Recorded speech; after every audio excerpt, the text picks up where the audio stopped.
A central tax hike included in this bill, capping deductions for individuals and small businesses, was already dismissed by a filibuster-proof Democratic-controlled Senate in 2009. So claiming this bill is bipartisan may sound good if you're out there on the campaign trail, but surely the president could come up with some proposals that both sides had not already rejected.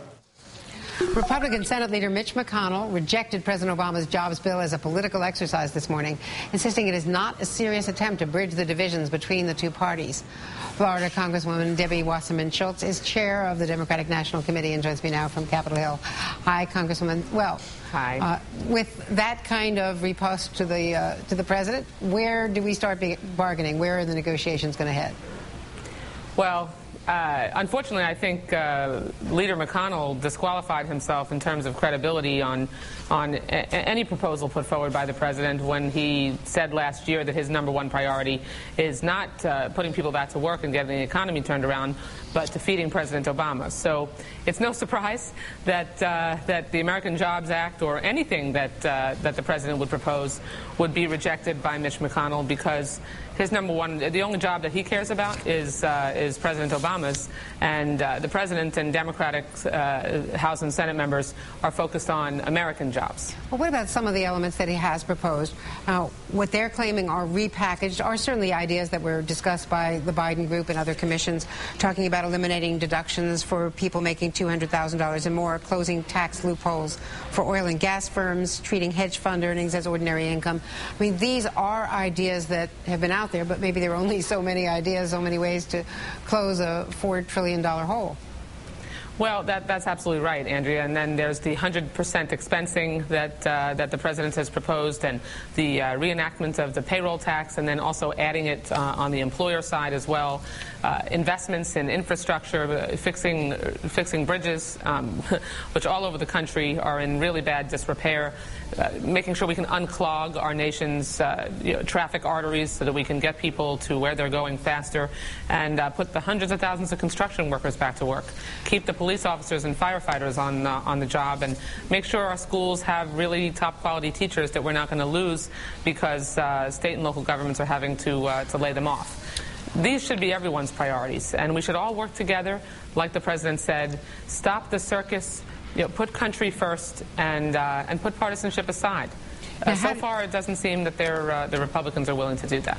Now, at the same time, how did you get so lucky as to become chair of the Democratic Party when you got a 9th district seat here, traditional Democratic seat in Queens, which is at risk today in the special election, Anthony Weiner's seat? How does that happen? Well, I think we shouldn't be analyzing the outcome of a race before it's over. The voters are going to the polls. We have a very good GOTV operation focused on turning voters out in New York 9 today. And, the time for analysis will be after the polls close and tomorrow when we see what the outcome is. But David Weprin, the state assemblyman that is the Democratic candidate, is working hard, is out there talking about the importance of protecting Medicare and Social Security, and standing up for getting this economy turned around. And it's a very dramatic contrast between the Tea Party-backed opponent that he's got. So we'll see. And the debate last night, who would be easier to run against, Rick Perry or Mitt Romney for President Obama?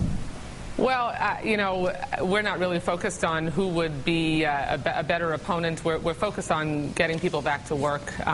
What I saw last night in that debate, Andrea, was Republican candidates for president worshiping at the altar of the Tea Party, trying to outright wing out and out extreme each other, instead of really getting down and telling the American people what they would do to help put people back to work and on the job. And what was sad, again, was to not hear any focus on the middle class and working families.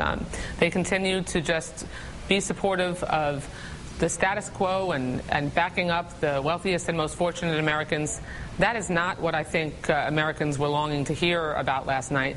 Again, they want us to work together. And I know that sounds odd coming from the chair of the Democratic National Committee, but I really believe that we can and should work together, and we can put partisanship aside and sit down and solve the big problems that we have facing us. And we can solve them together.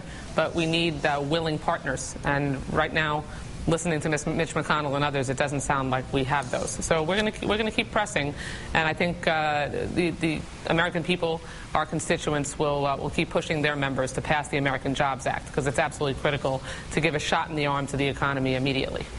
And we're going to hear from the president on that in the next hour. Thank you very much, Debbie Wasserman Schultz. Andrea, and also I just wanted to thank you really quickly for sharing your story with breast cancer as a survivor, and now as a sister survivor.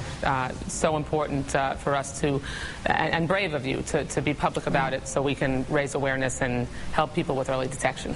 Well, I'm trying to follow your example in all good things, good health, and strong leadership from you on this issue. Thank you. Thank you.